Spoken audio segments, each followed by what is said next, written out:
Hello, Premier. Good afternoon. Vaccination rates.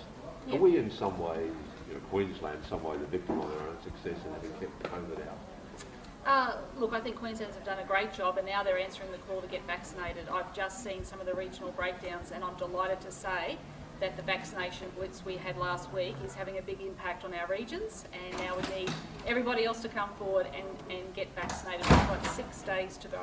It's still too low, isn't it? It's not where I want it to be, so we've got 6 days to get everyone to the rate where it's going to be safe to open up. It's not going to be safe if everyone doesn't go and get their vaccine, so don't hesitate, don't delay. It has been absolutely a great success. Is that date where you said it won't be safe if we don't get to that? Is that date still set in concrete if we don't get to that 80%? It is, but we're on track to, so I'm delighted the way it's going, but I want to get higher. I want us to be around New South Wales Victorian levels, so we need to do that, and they've had those high levels because they've had a massive outbreak.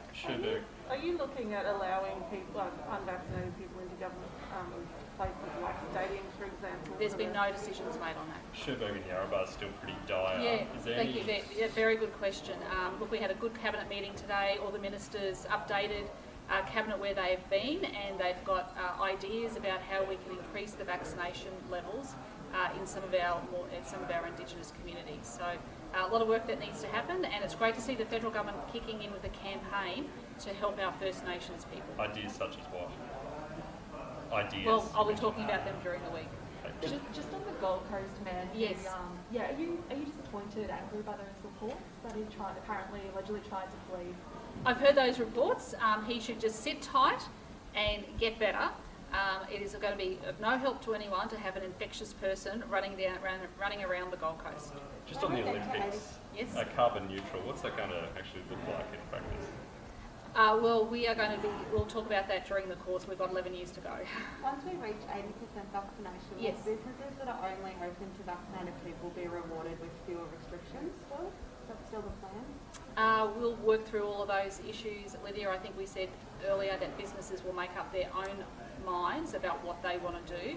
In some businesses will only allow vaccinated people in. Once Queensland has COVID next year, will you look at mandating the vaccine for teachers, for example, to protect children who can't be vaccinated, like Victoria and New South Wales has done? Well, just on the children's issue, I saw reports this morning that the US is looking at potentially vaccinating children from November. So they're going through their final assessment processes. So let's keep a really close eye on what's happening there. Okay, thanks everyone. Thank you.